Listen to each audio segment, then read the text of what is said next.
Chapter 11, The Emerald City of Oz.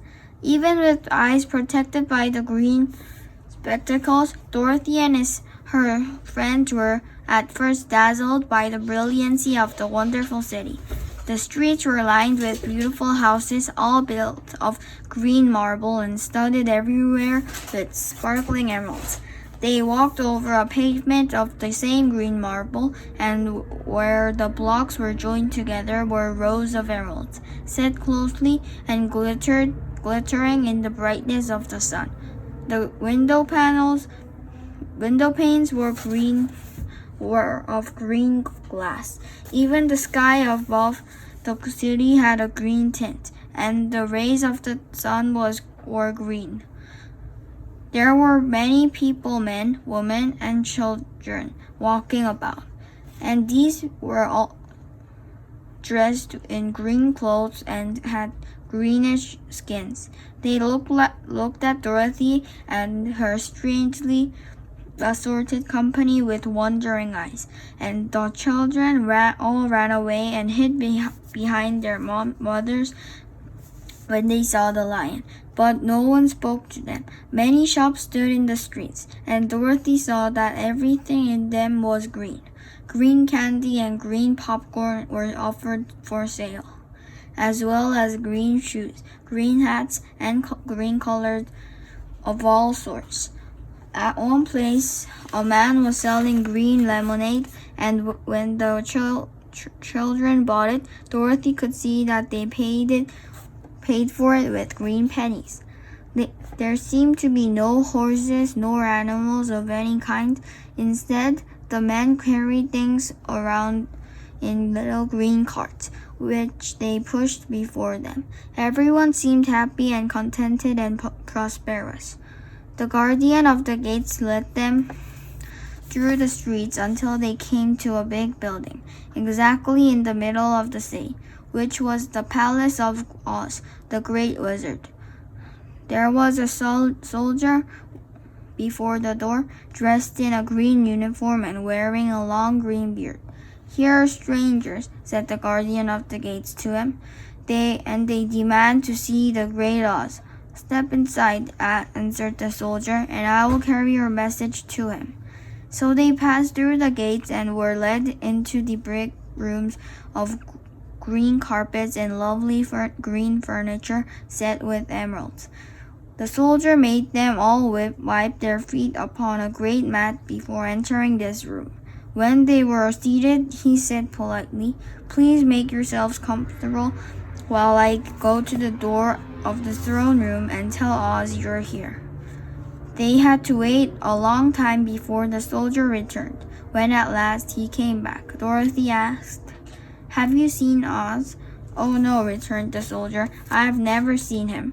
But I spoke to him as he sat behind the screen and gave him your message. He said that he will grant you an audience if you desire, but each one of you must enter his presence alone, and he will admit but one each day. Therefore, as much as you must remain in the palace for several days, I will have you shown to rooms where you may rest in comfort after your journey." "Thank you," replied the girl. That is very kind of Oz." The soldier now blew upon a green whistle, and at once a young girl dressed in a pretty green silk gown entered the room. She had lovely green hair and green eyes, and she bowed low before Dorothy as she said, "Follow me and I'll show you your room."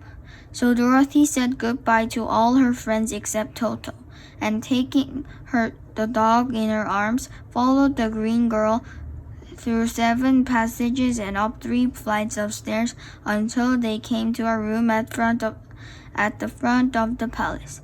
It was the sweetest little room in the world, with a soft, comfortable bed that had sheets of green silk and a green velvet counterpane. There was a tiny fountain in the middle of the room that shot a spray of green perfume in the air. to fall back into a beautifully carved green marble basin. Beautiful flowers, green flowers, stood in the windows, and there was a shelf with a row of little green books.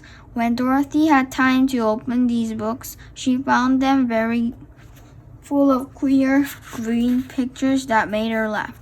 They were so funny. In a wardrobe, there were many green dresses, made of silk and satin and velvet, and all of them fitted Dorothy exactly. "Make yourself perfectly at home," said the green girl, "and if you wish for anything, ring the bell. Oz will send for you tomorrow morning." She left Dorothy alone and went back to the others. These she led to rooms, and each one of them found himself lodged in a pleasant part of the palace. Of course, this politeness was wasted on the Scarecrow, for when he found himself alone in his room, he stood stupidly in one spot, just within the doorway, to wait till morning. It would not rest him to lie down, and he could not close his eyes. So he remained all night staring at the little spider who was weaving a web in a corner of the room, just as if it were not one of the most wonderful rooms in the world.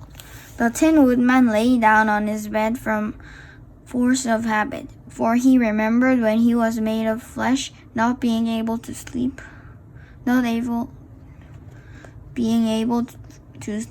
he passed the night, moving his joints up and down to make sure they kept in good working order. The lion would have preferred a bed of dry leaves in the forest and did not like being shut up in a room. But he had too much sense to let this worry him. He sprang upon the bed and rolled himself like a cat and purred himself asleep in a minute. The next morning after breakfast, the Green Maiden came to fetch Dorothy, and she was dressed in one of the prettiest gowns made of green brocaded satin. Dorothy put on a green silk apron made of green brocaded satin. Dorothy put on a green silk apron and tied a green ribbon around Toto's neck, and they started for the throne room of the Great Oz. First, they came to the great hall in which were many ladies and gentlemen of the court, all dressed in rich costumes. These people had nothing to do but talk to each other, but they always came to wait outside the throne room every morning, although they were never permitted to see Oz. As Dorothy entered, they looked at her curiously, and one of them whispered, "Are you really going to look upon the face of Oz the Terrible?" "Of course," answered the girl, "if he will see me."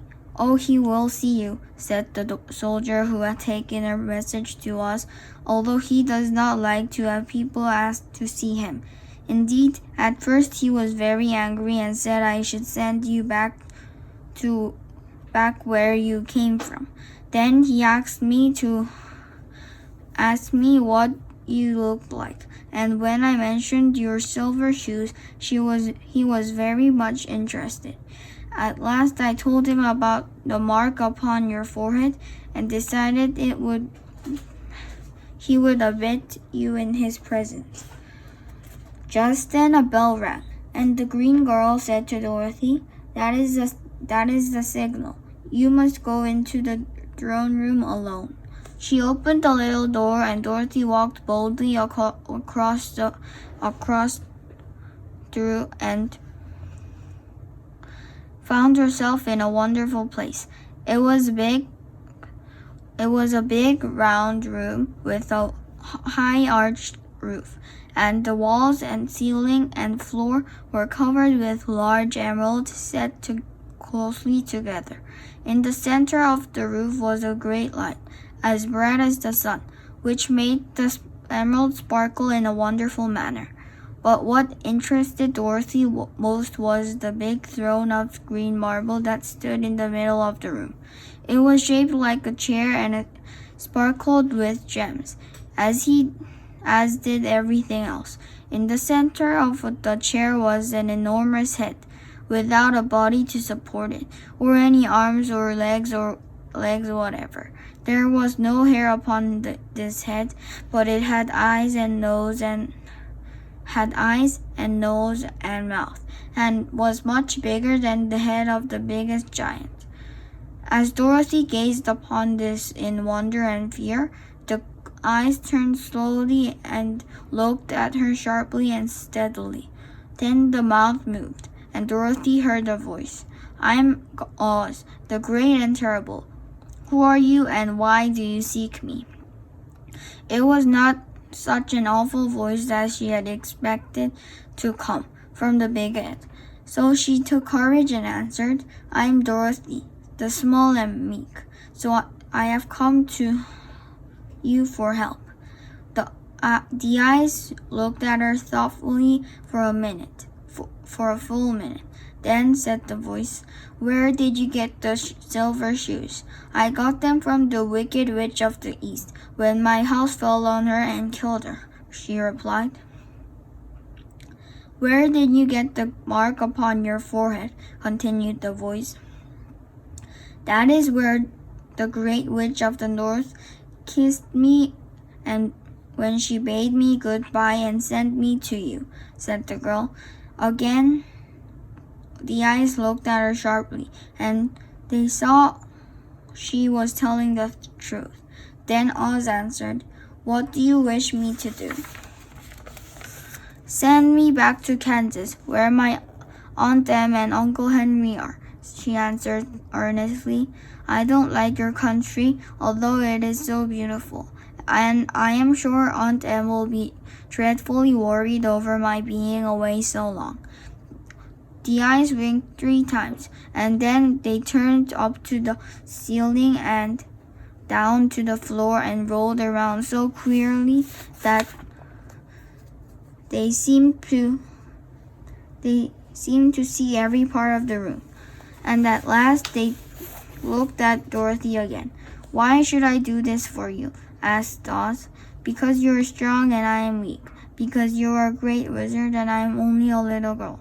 But you are strong enough to kill the Wicked Witch of the East," said Oz. "That just happened," returned Dorothy simply. "I could not help it." "Well," said the head, "I'll give you my answer. You have no right to expect me to send you back to Kansas unless you do something for me in return. In this country, everyone must pay for everything he gets. If you wish me to use my magic power to send you home again, you must do something for me first. Help me and I will help you." What must I do?" asked the girl. "Kill the Wicked Witch of the West," answered Oz. "But I cannot," exclaimed Dorothy, greatly surprised. "You killed the Great Witch of the East and you wear the silver shoes, which bear a powerful charm.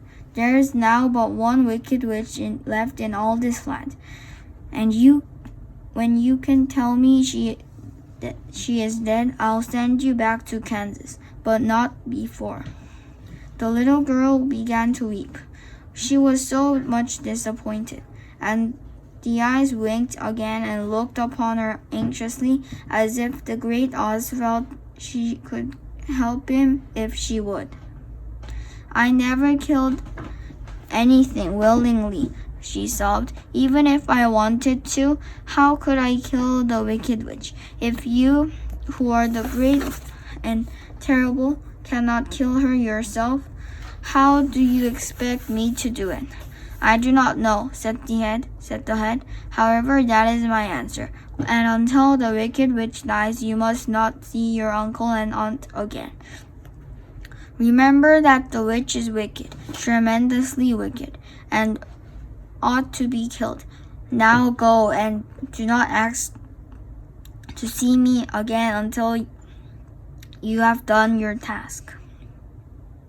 Sorrowfully, Dorothy left the throne room and went back to where the Lion and the Scarecrow and the Tin Woodman were waiting to hear what Oz had said to her.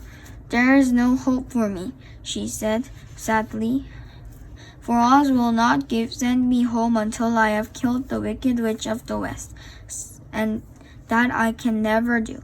Her friends were sorry, but could not do anything to help her. So Dorothy went to her own room and lay down on her bed and cried herself to sleep. The next morning, the soldier with the green whiskers came to the Scarecrow and said, "Come with me, for Oz has sent for you." So the Scarecrow followed him and was admitted into the great throne room, where he saw, sitting in the emerald throne, a most lovely lady. She was dressed in green silk gauze and wore upon her flowing green locks a crown of jewels. Growing from her shoulders were wings, gorgeous in color and so light that they fluttered in the slightest breeze of air reached them. When the Scarecrow had bowed as prettily as his straw stuffing would let him before this beautiful creature, she looked upon him sweetly. "I am Oz, the great and terrible. Who are you and why do you seek me?" Now the Scarecrow, who had expected to see the great head Dorothy had told him of, was so much astonished, but he did not answer. But he answered her bravely, "I am only a scarecrow stuffed with straw. Therefore I have no brains, and I have come to you praying that you will put brains in my head instead of straw, so that I may become as much as a man as any other in your dominions." "Why should I do this for you?" asked the lady. "Because you are wise and powerful, and no one else can help me," answered the Scarecrow. "I never grant favors without some return," said Oz, "but this much I will promise. If you kill for me the Wicked Witch of the West, I will bestow upon you a great many brains, and such good brains that you will be the wisest man in all the land of Oz." "I thought you asked Dorothy to kill the witch," said the Scarecrow in surprise. "So I did. I don't care who kills her, but until she is dead, I will not grant your wish. Now go, and do not seek me again until you have earned the brains you so greatly desire." The Scarecrow went sorrowfully back to his friends and told them what Oz had said, and Dorothy was surprised to find that the great Oz was not a head, as she had seen him, but a lovely lady. "All the same," said the Scarecrow, "she needs a heart as much as the Tin Woodman." On the next morning, the soldier with the green whiskers came to the Tin Woodman and said, "Oz has sent for you. Follow me." So the Tin Woodman followed him and came to the great throne room. He did not know whether he could find Oz a lovely lady or a head, but he hoped it would be the lovely lady. "For," he said to himself, if it is the head, I am sure I shall not be given a heart, since the head has no heart of its own and therefore cannot feel for me. But if it is the lovely lady, I shall beg hard for a heart, for all ladies are themselves said to be kindly-hearted." But when the woodman entered the great throne room, he saw neither the head or the lady, for Oz had taken the shape of a most terrible beast. It was nearly as big as an elephant, and the green throne seemed hardly strong enough to hold its weight. The beast had a face like that of a rhinoceros, only there were 5 eyes in its face. There were 5 long arms growing out of its body, and it also had 5 long, slim legs. Thick, woolly hair covered every part of it, and a more dreadful-looking monster could not be imagined. It was fortunate the Tin Woodman had no heart at that moment, for it would have beat loud and fast of terror. But only being tin, the woodman was not at all afraid. "I'm Oz, the great and terrible," spoke the beast, in a voice that was one great roar. "Who are you and why do you seek me? I am a woodman and made of tin. Therefore I have no heart, and I cannot love. I pray you to give me a heart that I may be as other men are." "Why should I do this?" demanded the beast. "Because I ask it, and you alone can grant my request," answered the woodman. Oz gave a low growl at this, but said gruffly, "If you indeed desire a heart, you must earn it." "How?" said the woodman. "Help Dorothy to kill the wicked witch of the West," replied the beast. "When the witch is dead, come to me, and I will then give you the biggest and kindest and most loving heart in all the land of Oz." So the Tin Woodman was forced to return sorrowfully to his friends and tell them of the terrible beast he had seen. They all wondered greatly at the many forms the great wizard could take upon himself. "If he is a beast when I go see him," said the lion, "I shall roar my loudest, and so frighten him that he will grant all I ask. And if it is a lovely lady, I shall pretend to spring upon her, and so compel her to do my bidding. And if it is a great head, he will be at my mercy, for I will roll his head all about the room until he promises to give us what we desire. So be of good cheer, my friends, for all will yet be well." The next morning, the soldier with the green whiskers led the lion to the great throne room and bade him enter the presence of Oz. The lion at once passed through the door and, glancing around, saw to his surprise that before the throne was a ball of fire, so fierce and glowing he could scarcely bear to gaze upon it. His first thought was that Oz had by accident caught on fire and was burning up. Yet, when he tried to go nearer, the heat was so intense and it stinged his whiskers, and he crept back trembling to a spot near the door. Then a low, quiet voice came from the ball of fire, and these words were the words it spoke.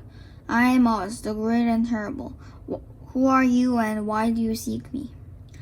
And the lion answered, "I am a cowardly lion, afraid of everything. I came to you to beg you that you give me courage, so that in reality I may become the king of beasts, as men call me." "Why should I give you courage?" demanded Oz. "Because of all wizards, you are the greatest, and alone have power to grant my wish," answered the lion. The ball of fire burned fiercely for a time, and the voice said, "Bring me proof that the wicked witch is dead, and that moment I will give you courage. But as long as the witch lives, you must remain a coward." The lion was angry at this speech, but could say nothing in reply. And while he stood silently gazing at the ball of fire, it became so furiously hot that he turned his tail and rushed from the room. He was glad to find his friends waiting for him, and told them of his terrible interview with the wizard. "What shall we do now?" said Dorothy sadly. "There is only one thing we can do," returned the lion, "and that is to go to the land of the Winkies, seek out the wicked witch, and destroy her. But suppose we cannot, said the girl. Then I shall never have courage, declared the lion. And I should never have brains, added the scarecrow. And I shall never have a heart, spoke the lion. Spoke the Tin of Woodman. And I shall never see Aunt Em and Uncle Henry, said Dorothy, beginning to cry. Be careful, cried the green girl. The tears will fall on your green silk gown and spot it. So Dorothy dried her eyes and said, I suppose we must try it, but I'm sure I do not want to kill anybody, even to see Aunt Em again. I will go with you, but I'm too much of a coward to kill the witch, said the lion. I'll go too, declared the scarecrow, but I shall not be of much help to you. I am such a fool. I haven't the heart to harm even a witch, remarked the Tin Woodman, but if you go, I certainly shall go with you. Therefore, it was decided to start upon their journey the next morning, and the woodman sharpened his axe on a green grinding stone and had all his joints properly oiled. The scarecrow stuffed himself with fresh straw, and Dorothy put new paint on his eyes that he might see better. The green girl, who was very kind to them, filled Dorothy's basket with good things to eat, and fastened a little bell around Toto's neck with a green ribbon. They went to bed quite early and slept soundly until daylight, when they were awakened by the crowing of a green cock that lived in the yard of the palace, and the cackling of a hen that had laid a green egg. Chapter 12. The Search for the Wicked Witch. The soldier with the green whiskers led them through the streets of the Emerald City until they reached the room where the guardian of the gates lived. This officer unlocked their spectacles to put them back in his great box, and then he politely opened the gate for our friends. Which road leads to the Wicked Witch of the West? Asked Dorothy. There is no road, answered the guardian of the gates. No one ever wishes to go that way. How then are we to find her? Inquired the girl. That will be easy, replied the man. For when she knows you are in the country of the Winkies, she will find you and make you all her slaves. Perhaps not, said the scarecrow, for we mean to destroy her. Oh, that is different, said the guardian of the gates. No one has ever destroyed her before, so I naturally thought she would make slaves of you, as she has of the rest. But take care, she is wicked and fierce, and may not allow you to destroy her. Keep to the west where the sun sets, and you cannot fail to find her. They thanked him and bade him goodbye, and turned towards the west, walking over fields of soft grass dotted here and there with daisies and buttercups. Dorothy still wore the pretty silk dress she had put on the palace, but now, to her surprise, she found it was no longer green, but pure white. The ribbon around Toto's neck had also lost its green color and was white as Dorothy's dress. The Emerald City was soon left far behind, and they advanced. The ground became rougher and hillier, for there were no farms nor houses in this country of the West, and the ground was untilled. In the afternoon, the sun shone hot in their faces, for there were no trees to offer them shade, so that before night, Dorothy and Toto and the lion were tired, and lied down upon the grass and fell asleep, with the woodman and the Scarecrow keeping watch. Now the Wicked Witch of the West had but one eye. Yet she sat in the door of her castle. She happened to look around and saw Dorothy lying asleep, with her friends all about her. They were a long distance off, but the Wicked Witch was angry to find them in her country. So she blew upon a silver whistle that hung around her neck. At once there came running to her from all directions a pack of great wolves. They had long legs and fierce eyes and sharp teeth. "Are you not going to make them your slaves?" asked the leader of the wolves. "No," she answered. "One is of tin and one of straw. One is a girl and another a lion. None of them is fit to work, so you may tear them into small pieces." "Very well," said the wolf, and he dashed away at full speed, followed by the others. It was lucky the Scarecrow and the Tin Woodman were wide awake and heard the wolves coming.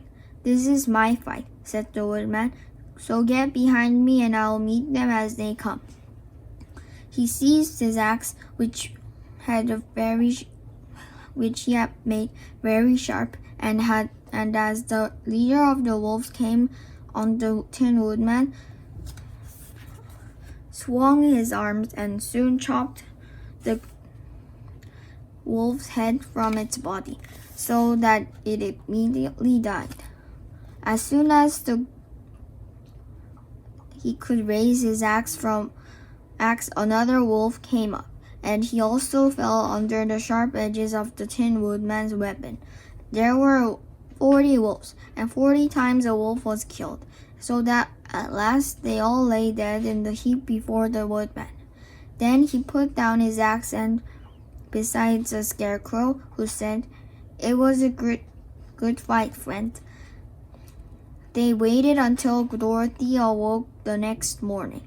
The little girl was quite frightened when she saw the great pile of shaggy wolves, but the Tin Woodman told her all. She thanked him for saving them and sat down to breakfast, after which they started again upon their journey. Now this came the morning of the Wicked Witch.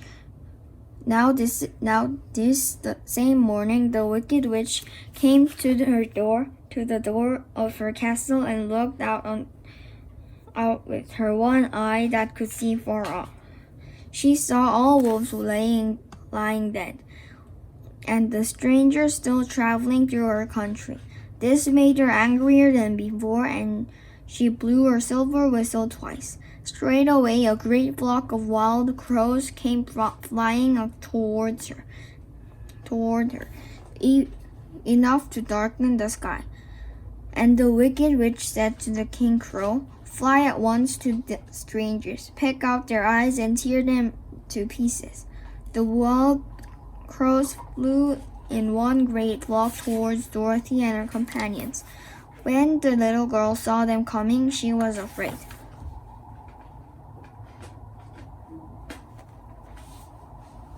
But the Scarecrow said, "This is my battle. Lie down beside me so you will not be harmed."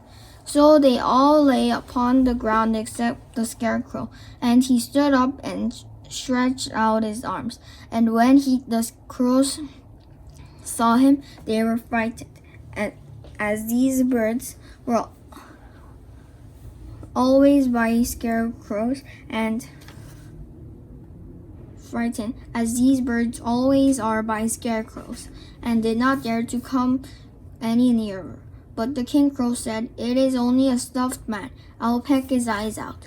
The King Crow flew at the Scarecrow, who caught it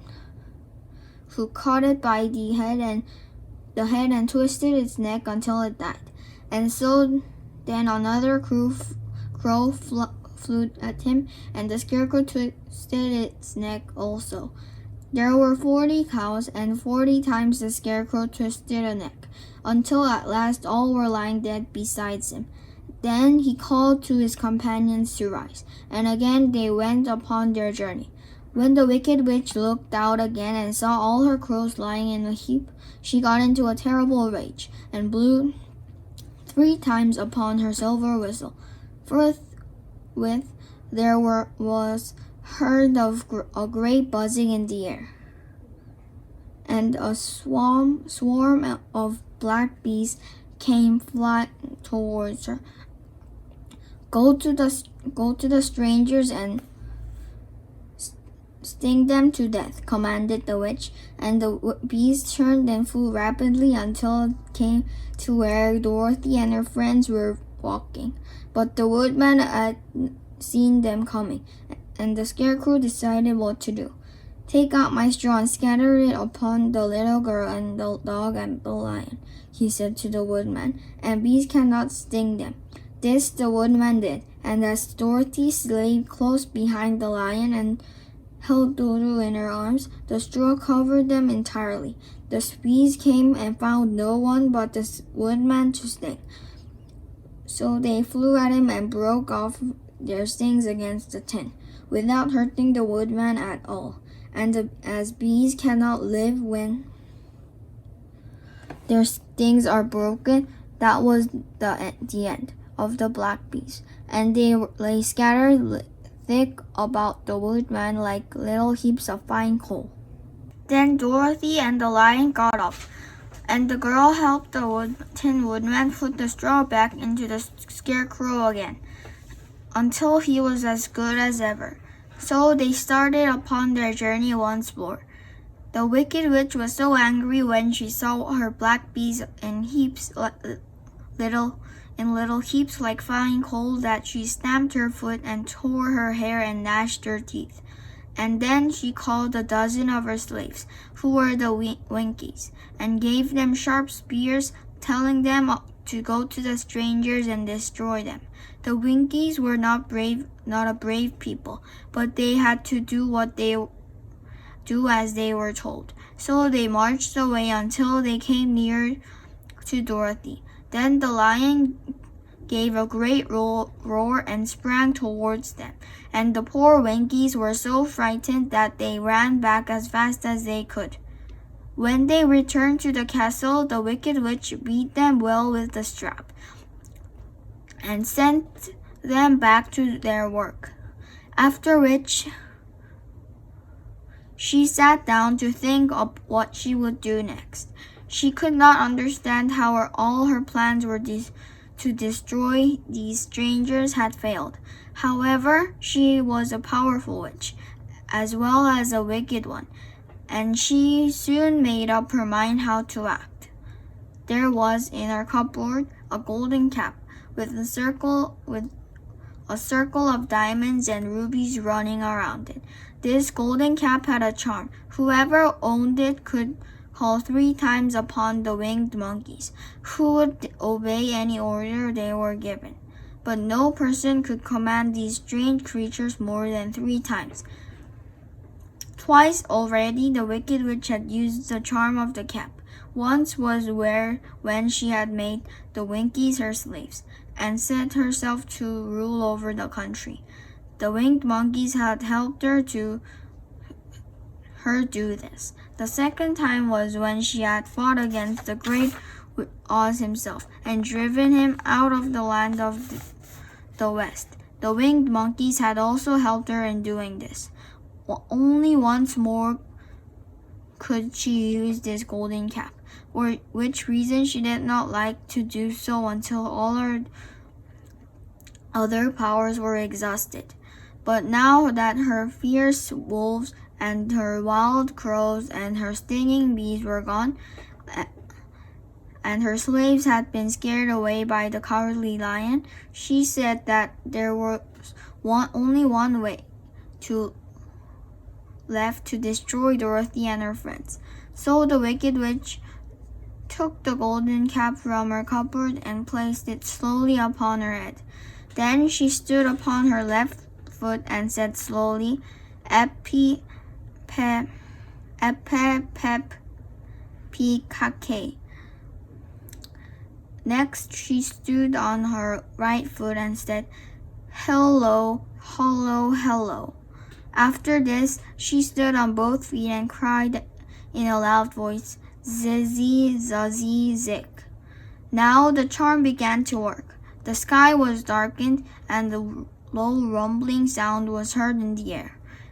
There was a rushing of many wings, a great chattering and laughing, and the sun came out of the dark sky to show the wicked witch surrounded by a crowd of monkeys, each with a pair of immense and powerful wings on his shoulders. One much bigger than the others seemed to be their leader.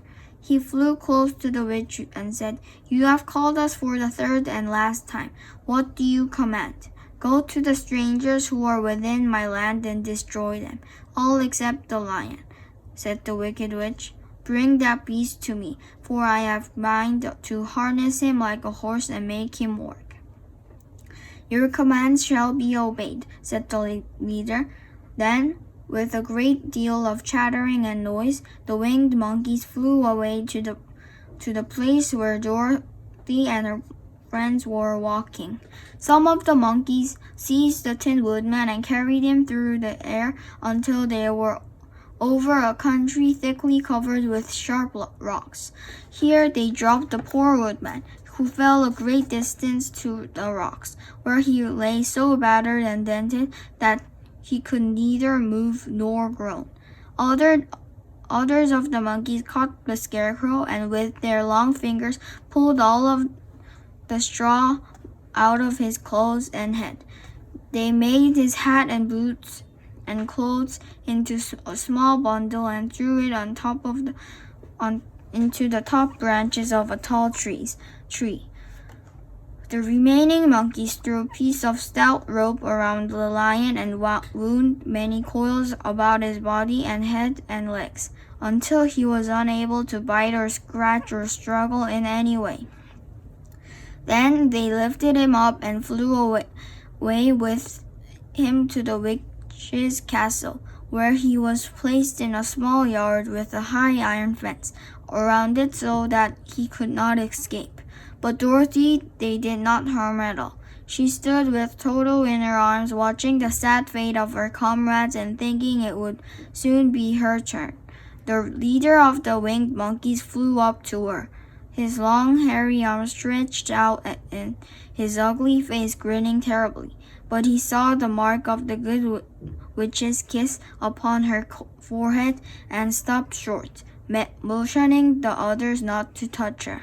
"We dare not harm this little girl," he said to him, "for she is protected by the power of good, and that is greater than the power of evil.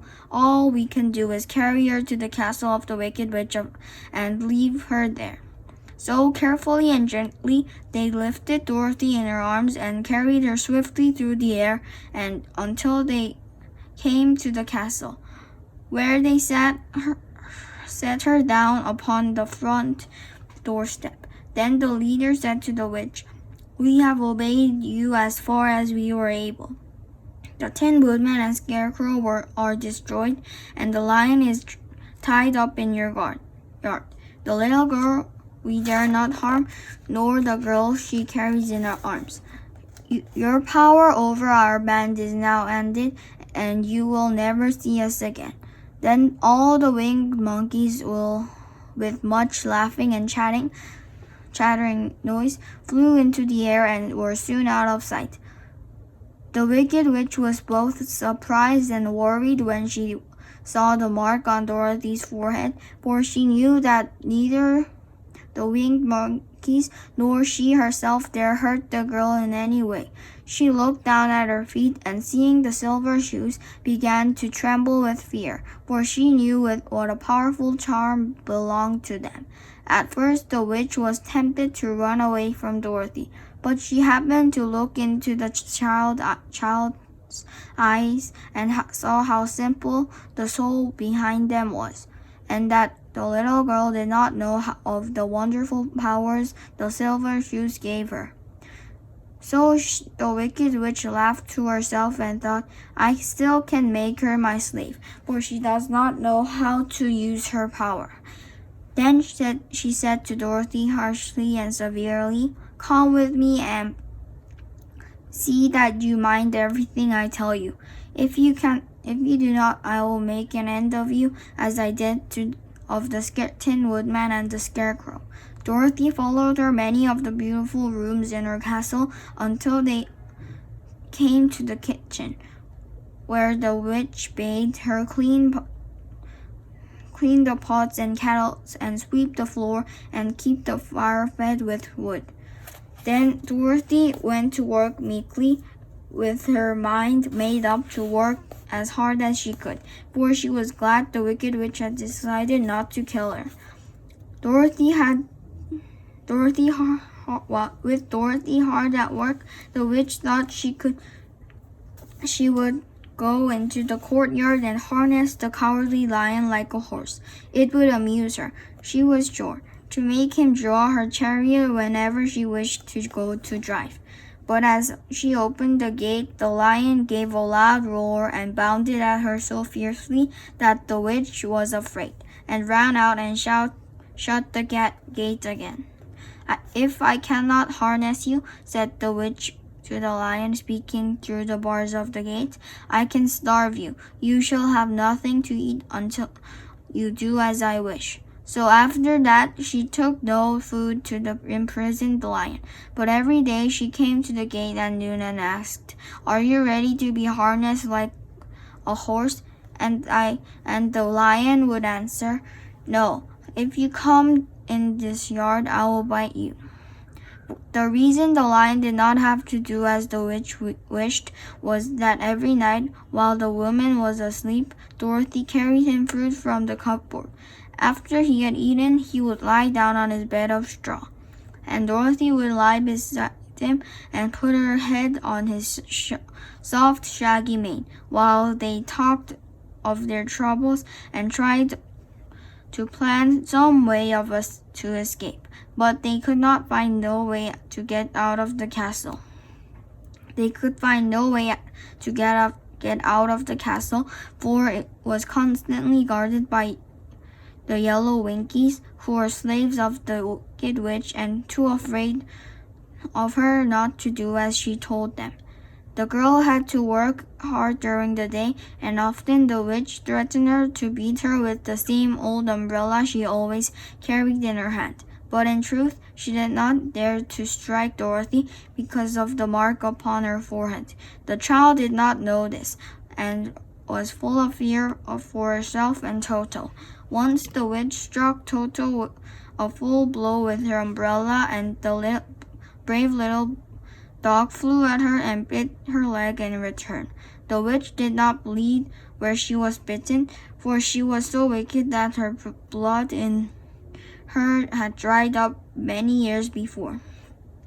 Dorothy's life became very sad as she grew to understand that it would be harder than ever to get back to Kansas and Aunt Em again. Sometimes she would cry bitterly for hours, with Toto at her feet and looking into her face, whining dismally to show how sorry he was for his little mistress. Toto did not really care whether he was in Kansas or the land of Oz, so long as Dorothy was with him. But he knew the little girl was unhappy, and that made him unhappy too. Now the Wicked Witch had a great longing to have her own silver shoes, the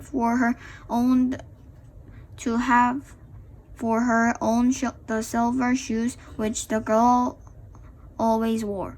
Her bees and crows and her wolves were lying in heaps and drying up, and she had used up all the power of the golden cap. But if she could only get hold of the silver shoes, they would give her more power than all the other things she had lost. She watched Dorothy carefully to see if she would ever take off her shoes, thinking she might steal them. But the child was so proud of her pretty shoes that she never took them off except that night when she took her bath. The witch was too much afraid of the dark to dare go in Dorothy's room at her fear room at night to take the shoes, and her dread of water was greater than her fear of the dark, so she never came near when Dorothy was bathing. Indeed, the old witch never touched water, nor even let water touch her in any way. But the wicked creature was very cunning, and she finally thought of a trick that would give her what she wanted. She placed a bar of iron in the middle of the kitchen floor, and then, by her magic arts, made the iron invisible to human eyes, so that when Dorothy walked across the floor, she stumbled over the bar, not being able to see it, and fell at full length. She was not much hurt, but in her fall, one of her shoes came off. Then, before she could reach it, the witch had snatched it away and put it on her own skinny foot. The wicked witch was so greatly pleased with the success of her trick, for as long as she had one of the shoes, she owned half the power of their charm, and Dorothy could not use it against her, even if she had known how to do so. The little girl, seeing she had lost one of her pretty shoes, grew angry and said to the witch, "Give me back my shoe." "I will not," retorted the witch, "for it is now my shoe and not yours." "You are a wicked creature," cried Dorothy. "You have no right to take my shoes from me. I shall keep it just the same," said the witch, laughing at her, "and someday I shall get the other one from you too."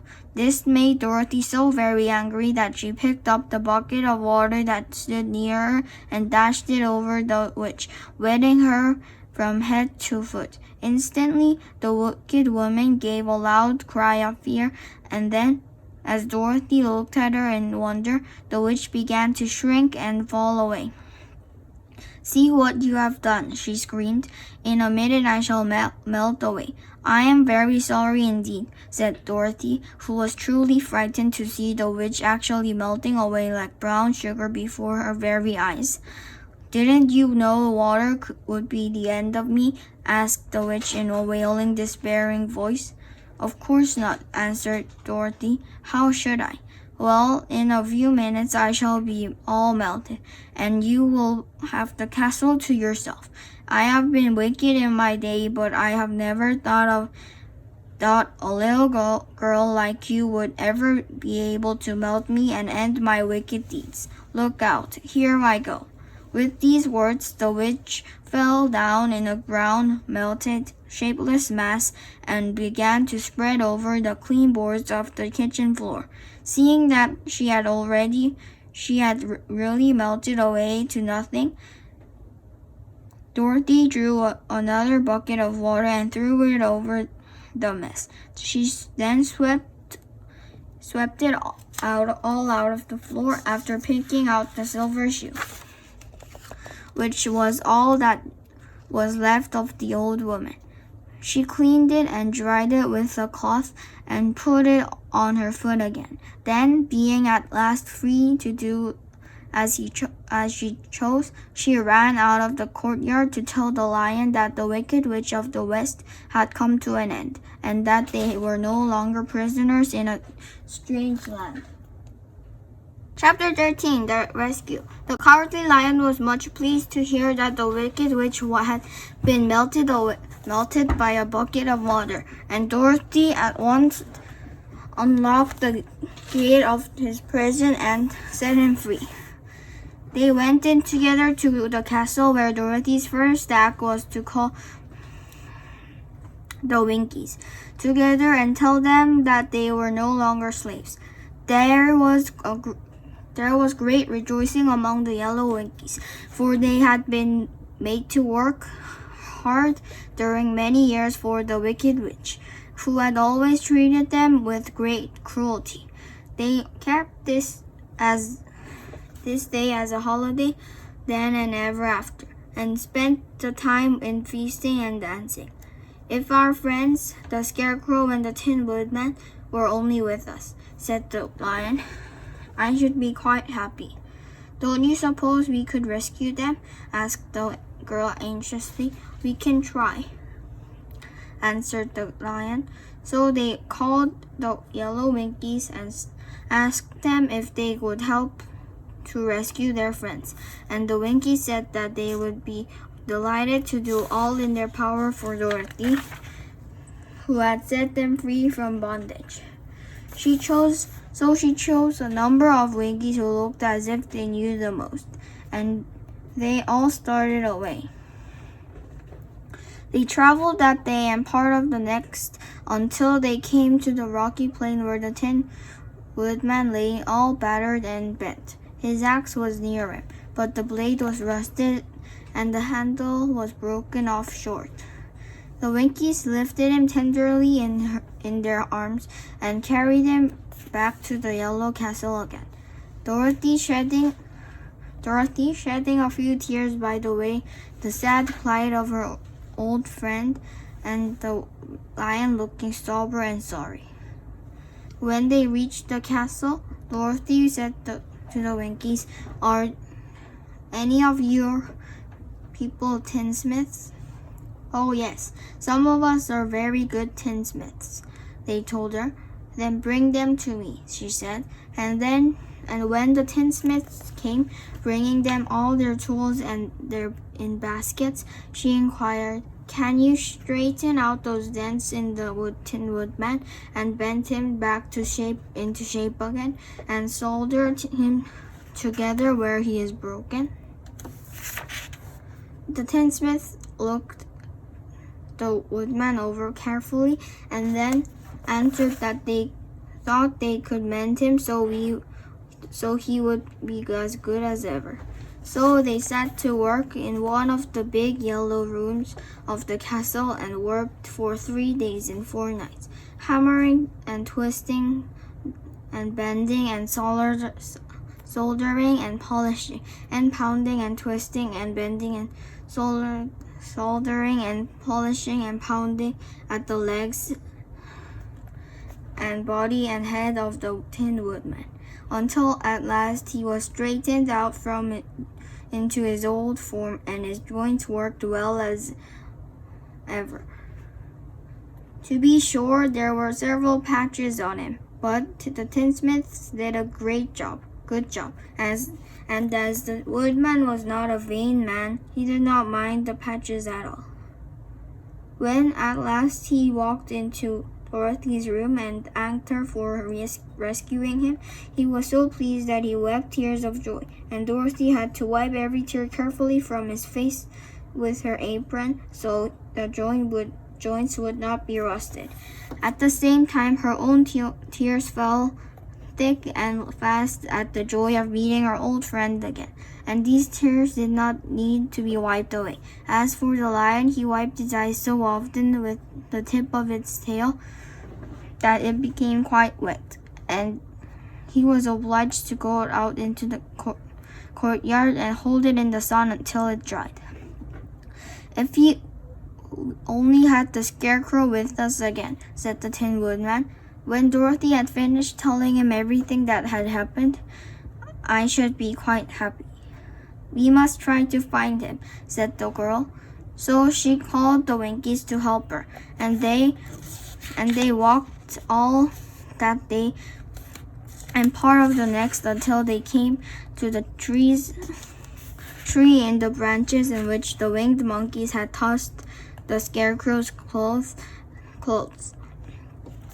It was a very tall tree, and the trunk was so smooth that no one could climb it. But the Woodman said at once, "I'll chop it down, and then we can get the Scarecrow's clothes." Now, while the tinsmiths had been at work mending the Woodman himself, another of the Winkies, who was a goldsmith, and made an axe handle of solid gold and fitted it into the Woodman's axe instead of the broken handle. Others polished the blade until all the rust was removed and it glistened like burnished silver. As soon as he had spoken, the Tin Woodman began to chop. In a short time, the tree fell over with a crash, whereupon the Scarecrow's clothes fell out of the branches and rolled on the ground.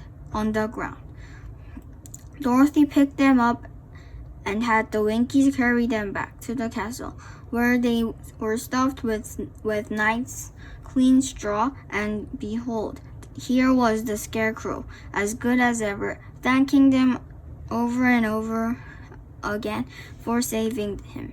Now that they were reunited, Dorothy and her friends spent a few happy days in the Yellow Castle, where they found everything they needed to make them comfortable. But one day the girl thought of Aunt Em and said, "We must go back to Oz and claim his promise." "Yes," said the Woodman, "at last I shall get my heart." "And I shall get my brains," added the Scarecrow Dorothy. "And I shall get my courage," said the Lion thoughtfully. "And I shall get back to Kansas," cried Dorothy, clapping her hands.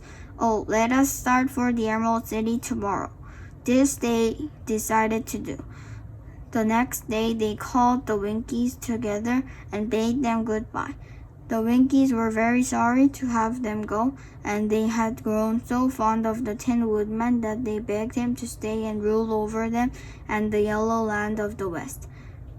Finding they were determined to go, the Winkies gave Toto and the Lion each a golden collar.